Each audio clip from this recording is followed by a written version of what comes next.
Part 1, The Kingdom of Light and Shadow. Long ago, before the sun and the moon lived in the sky, they walked upon the earth, side by side. They were not as distant as they are now, nor did they take turns lighting the world. Instead, they shared a great kingdom, where golden fields stretched beyond the horizon, and silver rivers wove through the valleys like threads of starlight. The sun was strong, radiant, and full of life. Wherever he walked, the land flourished. Trees reached for the heavens. Flowers unfurled in brilliant colors, and the rivers sparkled like liquid gold. His laughter was warm, and his presence brought endless days of joy. The moon, in contrast, was quiet and serene. She moved with grace, her steps leaving behind a soft glow that made the waters shimmer and the land glisten with pale light.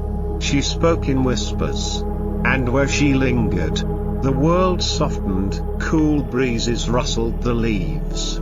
The stars awoke in the sky, and dreams drifted through the air like mist. They were different, yet they belonged together, balancing the world in harmony. The sun gave light, and the moon softened it. The sun brought warmth, and the moon calmed the earth with her gentle touch. And for many years, the world was at peace. But as time passed, a question grew in the heart of the sun. Why must we share the land? He asked one evening, as they walked along the silver river. We could rule separate kingdoms. One for me, one for you. The moon tilted her head, her silver eyes reflecting the sky. The world is whole because we are together, she answered. Why should we divide what already lives in harmony? But the sun's curiosity could not be quieted. He loved the way the land flourished beneath him, how the rivers shone in his golden light, how every creature turned to him with joy. He wondered what it would be like if the world belonged only to him, if there were no shadows, no cool winds, no darkness at all. So one morning, as the moon slept in the valley of mist, the sun rose before she could wake, and he did not set. Part 2, The Endless Day. The sun rose, and his light stretched across the land without end. Morning did not fade into afternoon, nor did dusk come to soften the world. Instead, the golden light blazed high in the sky, never dimming, never changing. At first, the earth rejoiced. The trees stood taller and bathed in the endless warmth, their leaves shimmering like fire. The rivers sparkled with golden light, reflecting the sky above.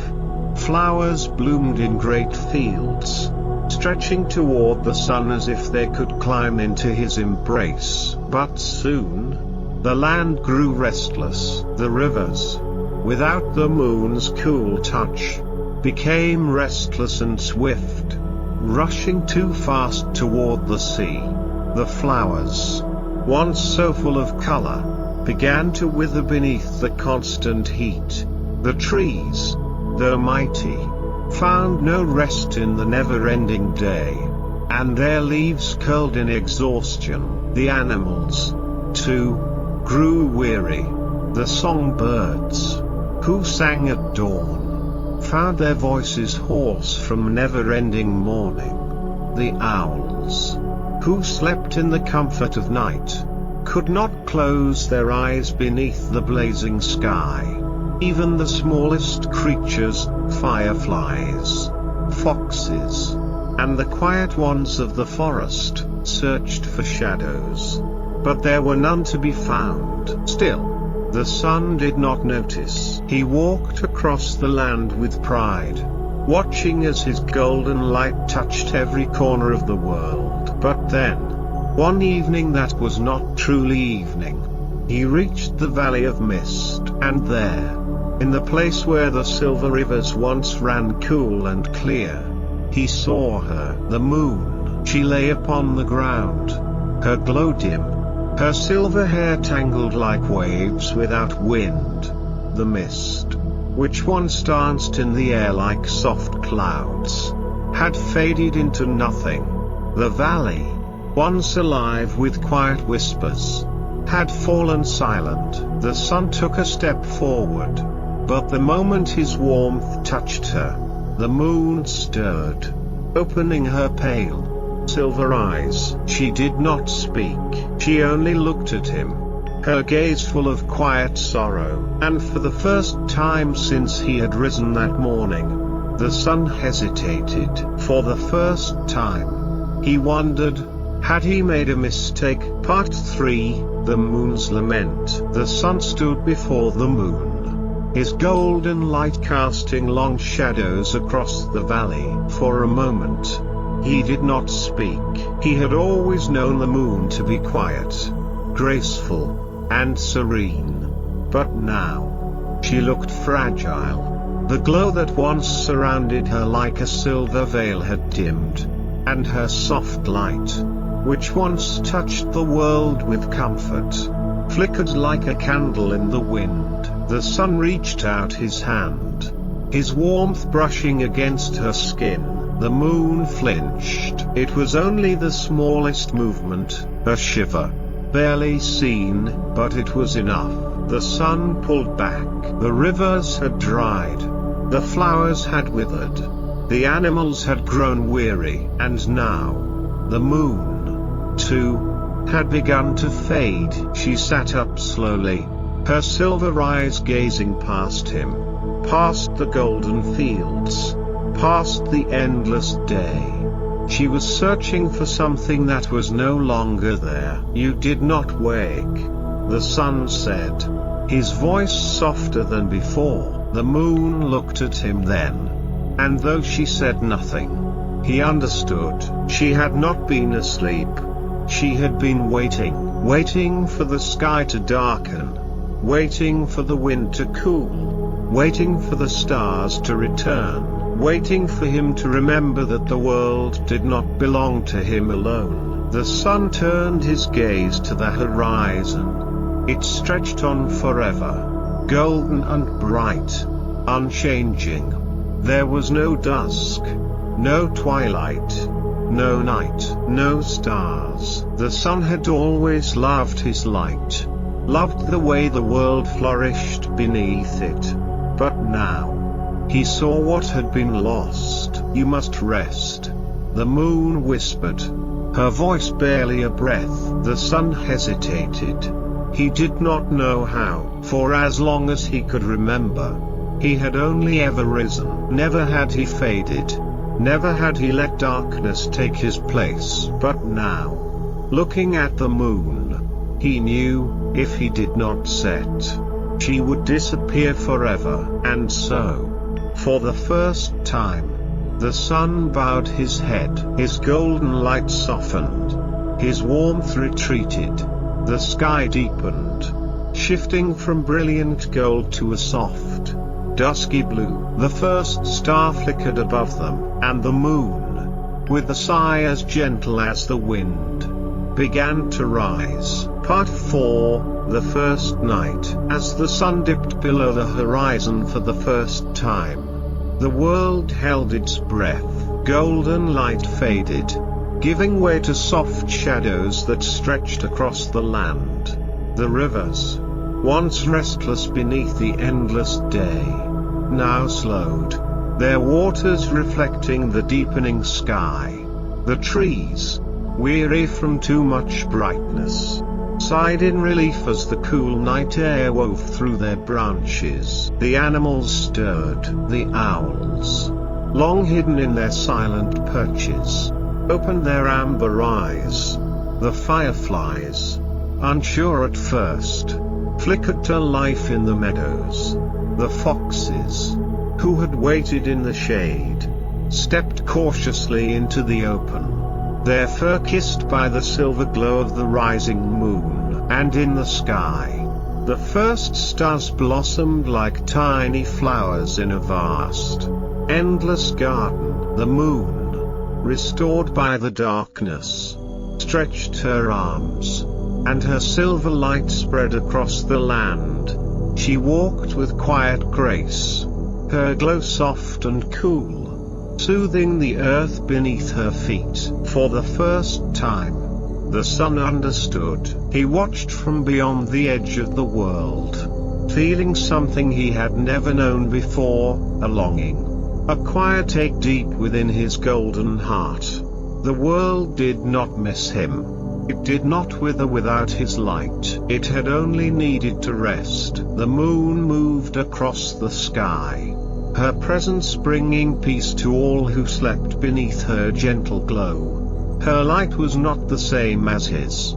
It did not command attention. It did not blaze or demand. It simply was. And the Sunday, though distant, smiled. For the first time, he knew what it meant to wait, to watch, to yearn for the moment he would rise again. And so, as the moon completed her journey across the heavens, she turned to the horizon where the sun lay hidden. She knew he was watching. She knew he would return. And with a final whisper to the stars, the moon began to fade, giving way to the first dawn. The Sunday, patient now, rose once more. But he did not linger as he once had, for he knew that when his time ended, the moon would rise again, and the world would belong to her. And so, the cycle began. Day would follow night, and night would follow day, forever. Part 5, The Celestial Dance. And so it was that the sun and the moon, once bound to the earth, learned to take turns guiding the world. With each morning, the sun rose,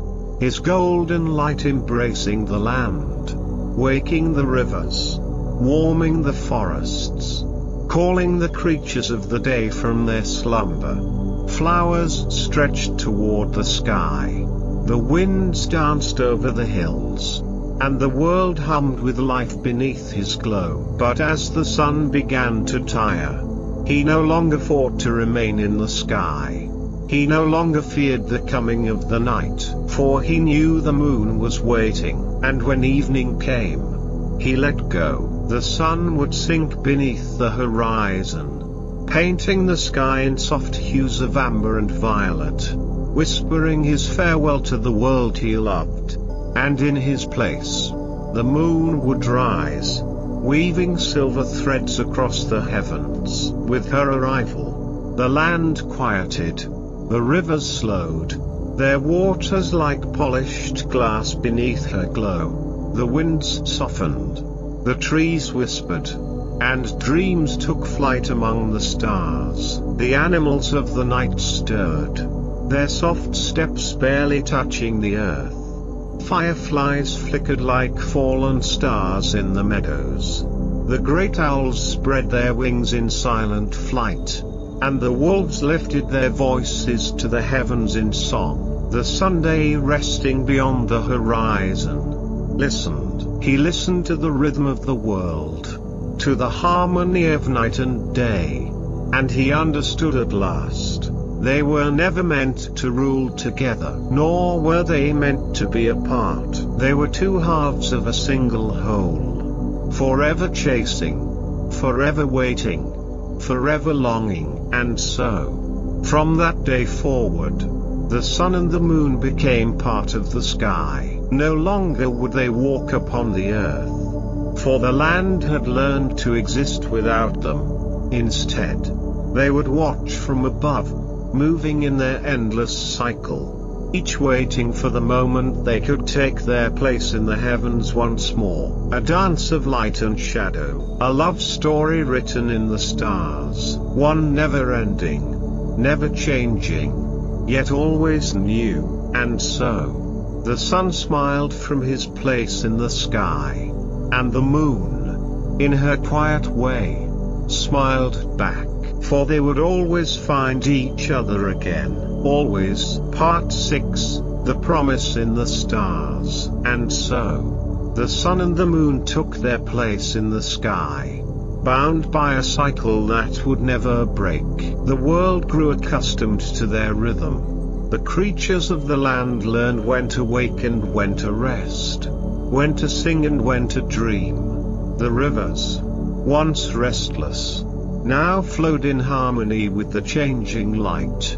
The trees stood tall, drinking in the sun's warmth and sleeping beneath the moon's glow. The balance had been restored. Yet, though they had found their places in the heavens, the sun and the moon were never meant to meet. The sun would rise, stretching his golden rays across the sky, and the moon would fade, her silver glow retreating beyond the horizon. And when the moon would rise, slow and steady, the sun would slip away, leaving only the soft memory of his warmth upon the land. Always apart, always waiting. But sometimes, just sometimes, something magical would happen. There would come a moment, rare and fleeting, when the sun and the moon would appear in the sky together.